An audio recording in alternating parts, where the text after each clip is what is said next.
And here we go. Serge, over to you. Yeah, don't worry, it will be very, very short. Just to share a few ideas. What we want to do in this conference, and you see there are posters at three places. Open badges were invented in 2011. Then in 2016, we were in Bologna, thanks to Simone, who invited us at a very low point of our conference. We had a conference in Barcelona, and really, I don't know how many were we? Yes. You were in Barcelona. Yeah, you remember it was a low point in our conferences, but then thanks to Simone went to Bologna, and it has been a total success. First because we are in a beautiful place, Palazzo Gnudi, but also this is a place where we formulated the idea of open recognition, and so in 2016 in Bologna we said everything is open, but not recognition. So let's speak about open recognition. But now we're in 2023, and it's time to maybe reinvent open badges from what we have learned from open recognition. Because at the time where badges were invented, they didn't know anything about open recognition. It was open badges because it was an open standard, that's all. But many practices were not really open. And this is when I designed what I call the space of recognition, which is, it's not rocket science, but it is a very useful map to define where is your project. Is your project more in the normative quadrant, or is it more in the emancipatory quadrant? That means that the power of recognition is into the hands of individuals and the communities. This very simple tool helped us. When you design a project with badges, then you say, okay, where is my project? How does it fit in that space? And you can say, okay, it is in the bottom left. How could we move it? What should we do to move it to the upper right? And the answer to the question will not come from the technology. It will come from your reflection about how you think recognition. And so the idea of open recognition was born in Bologna, but thanks to France, and especially to our friends from Bajon-la-Normandie. Philippe, where is Philippe? Yeah, Philippe. Yeah. This was the first initiative which was building an ecosystem around recognition, bringing actors from different sectors, from employment, public services, public authorities, associations. Really, people wouldn't have met if it was not around a project for recognition. And so there are not many initiatives of this type in the world, but it is spreading in France. Now we have Bajon Centre-Val de Loire, Bajon les Hauts-de-France, Bajon l'Occitanie, the latest one. And so it's spreading this idea of, if you want to develop a badge environment, an open recognition environment, then you need at least to think in terms of a territorial space. And in 2022, Reconnaître and our friends from hashtag Le Plus Important, after attempt to try to bring in public authorities and companies to support badges, decided, okay, let's create Comité National des Badges Numériques, National Committee for Digital Badges. And they came. And now, if you look at the list, we have three-tier members. We have at the top that actors from the territories, like Bajon-la-Normandie, Bajon Centre-Val de Loire, and associations. The second tier is made of employers, and the third tier is made of public authorities. We have the Ministry of Labour, the Ministry of Education, the National Employment Agency. Is there a place in the world where something like that happens? Netherlands? Netherlands?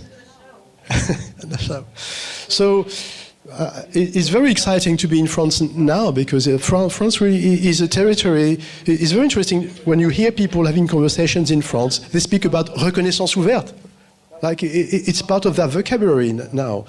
Okay, sometimes they say reconnaissance ouverte because they use open badges. They think using open badges is enough to be part of the open recognition movement. But in a sense, yes, because thanks to open badges, we were able to formulate the idea of open recognition, and we still have to decide what it really means. We know we want to explore that. And so this year, on the 21st of December, there will be a meeting where we will present the Livre Blanc. Yes, this is a Livre Blanc, the white paper. And in this white paper, what we do, the first part is about explaining the difference, or the connection between badges and recognition. Leading to the idea that if you think about badges, maybe replace in your phrase the word badge by recognition, and you will see suddenly new things emerge. Just changing words change the way you see the world. So there is a section which is about lesson learned, which is developed by Philippe. What services and practices are needed to enhance the usage value of open badges? Because the thing with badges, there are no services. And I often say the badges are so stupid you can't even open a door with it. And we could do more than opening doors. It means metaphorical or actual doors. And how can we involve stakeholders? What do we need? And there is a relationship, because if there is no service, why would stakeholders be interested to join?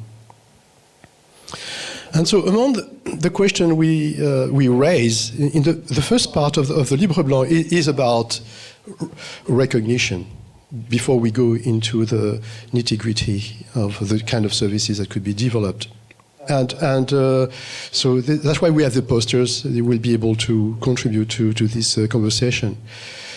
One question we raise is, do we need to be competent to be recognized, or do we need to be recognized to become competent? And I think it is absolutely a central element, because in education, we are formatted with the idea that you learn and then you will get a certificate. And all micro-credentials are like that. Okay, it's just you learn and then you get a certificate. But our take on it is that recognition precedes competence. So it's not just like Excelonet we wrote and said anerkennen get erkennen voraus. Recognition precedes knowledge. Recognition precedes competence. If you don't recognize people, the people will not be competent, and this is a kind of the Pygmalion effect.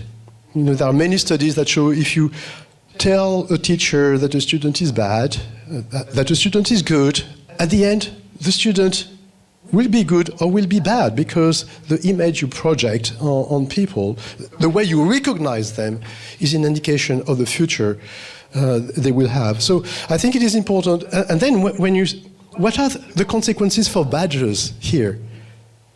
This is what is important. What kind of technology do we need to develop in order to take into account the fact that recognition precedes competence? And also, I had a chance to be involved in a project with Forem, which is employment agency and a training body for French-speaking Belgium, La Wallonie. And it was a project around soft skills. And they had a catalog of 27 soft skills.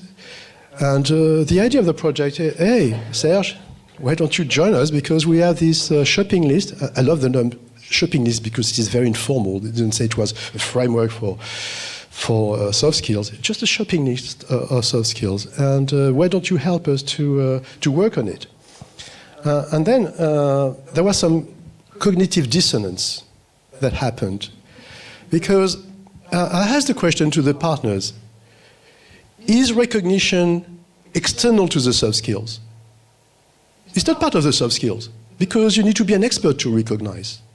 So the teachers will develop the badges that they will give to the target audience because they will have demonstrated their ability to master this and this soft skill.